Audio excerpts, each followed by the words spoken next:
सनातन धरोहर, हमारी संस्कृति हमारी विरासत। नमस्कार, आप सभी का हमारे चैनल सनातन धरोहर में स्वागत है, जहां सनातन धर्म की पौराणिक कथाएं, संतों के विचार और भी बहुत सारा ज्ञान संग्रहित किया गया है।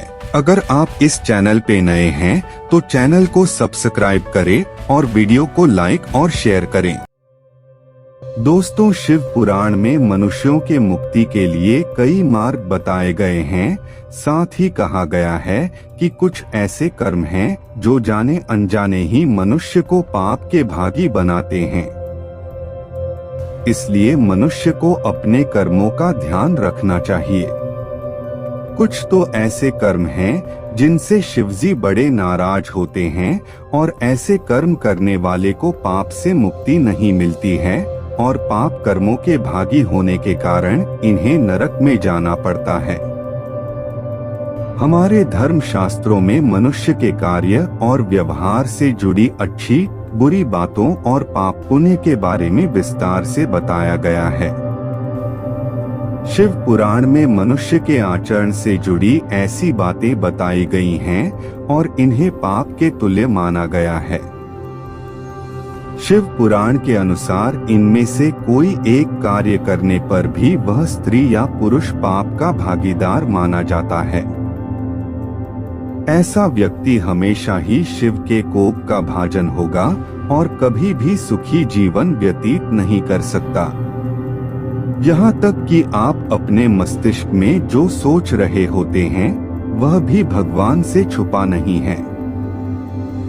इसलिए भले ही बात और व्यवहार में आपने किसी को नुकसान न पहुंचाया हो, लेकिन अगर मन में किसी के प्रति कोई दुर्भावना है या आपने किसी का अहित सोचा हो तो यह भी पाप की श्रेणी में आता है। आइए जानते हैं कौन सी हैं ये चीजें जिन्हें पाप के समान माना गया है। शिव पुराण में बताया गया है कि दूसरों के पति या पत्नी पर बुरी नजर रखना या उसे पाने की इच्छा करना भी पाप की श्रेणी में रखा गया है। ऐसा करना तो दूर, मनुष्य को इस बारे में सोचने तक से पाप लगता है। इसलिए मन अच्छी भावना रखना सबसे बड़ा धर्म है। गुरु, माता पिता, पत्नी या पूर्वजों का अपमान भी आपको कभी भूल कर भी नहीं करनी चाहिए। शिव पुराण में ऐसा करने वाले को भी पाप का भागीदार बताया गया है। अपने आचरण को अच्छा रखते हुए पूरे सम्मान के साथ सबसे बात करनी चाहिए। गुरु और बड़ों का आदर करने वाला उत्तम स्थान पाता है।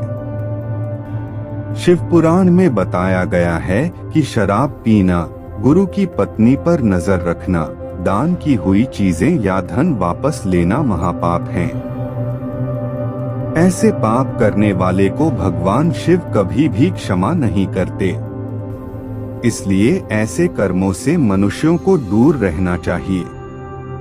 हमें सदैव अपनी मेहनत से अर्जित किए गए धन का उपभोग करने के बारे में सोचना चाहिए।